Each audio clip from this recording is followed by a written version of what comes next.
হযরত সুমাইয়া রাদিয়াল্লাহু তাআলা আনহা উচ্চ স্বরে কণ্ঠে আওয়াজ দিয়ে বলতেছেন, এ কুলাঙ্গার আবু জাহেল, খুব ভালো করে মনে রাখ, আল্লাহ আমাকে জীবন দিয়েছেন একটা বিশ্ব নবীর জন্য, একবার দিয়ে দিলেই শেষ হয়ে যাবে। এ কুলাঙ্গার আবু জাহেল, খুব ভালো করে মনে রাখ, আল্লাহ যদি আমাকে 100 জীবন দিতেন তাহলে সেই বিশ্ব নবীর জন্য একবারে বিলিয়ে দিতাম। ইসলামের জন্য প্রথম জীবন দিয়েছিলেন একজন মহিলা, ওনার নাম হচ্ছে হযরত সুমাইয়া রাদিয়াল্লাহু তাআলা আনহা।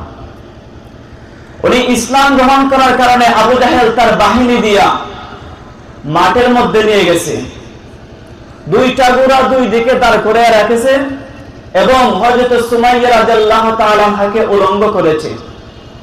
তারপরে সুমাইয়ার দুইটা হাতে ঘোড়ার পায়ের সাথে রশি দিয়ে বাঁধা হয়েছে, আবু জাহেল সামনে দাঁড়িয়ে আছে।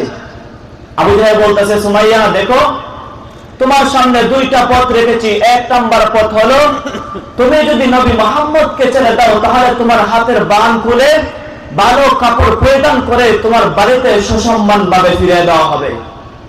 আর যদি তুমি নবী মুহাম্মদকে না ছাড়ো তাহলে দুইটা ঘোড়া দুই থেকে ছেড়ে দিব, আর আমার হাতে যে বর্ষা দেখতে পাচ্ছ এটা দিয়ে তোমার লজ্জাস্থানে নিক্ষেপ করবো। বলেন না নাউজুবিল্লাহ, আরো জোরে বলেন নাউজুবিল্লাহ।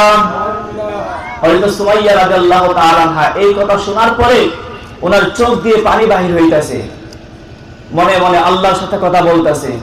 আর আবু জাহেল মনে করেছে সুমাইয়া মনে হয় ভয় পেয়ে গেছে, আমার ভয়ে সুমাইয়া কান্না করতেছে।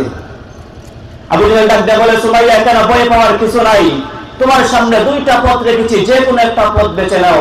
এই কথা শোনার পরে হযরত সুমাইয়া রাদিয়াল্লাহু তাআলা আনহা উচ্চ স্বরে কণ্ঠে আওয়াজ দিয়ে বলতেছেন, এ কুলাঙ্গার আবু জাহেল, খুব ভালো করে মনে রাখ, আল্লাহ আমাকে জীবন দিয়েছেন একটা বিশ্ব নবীর জন্য, একবার দিয়ে দিলেই শেষ হয়ে যাবে। এ কুলাঙ্গার আবু জাহেল, খুব ভালো করে মনে রাখ, আল্লাহ যদি আমাকে 100 জীবন দিতেন তাহলে সেই বিশ্ব নবীর জন্য একবারে বিলিয়ে দিতাম। বলেন না সুবহানাল্লাহ।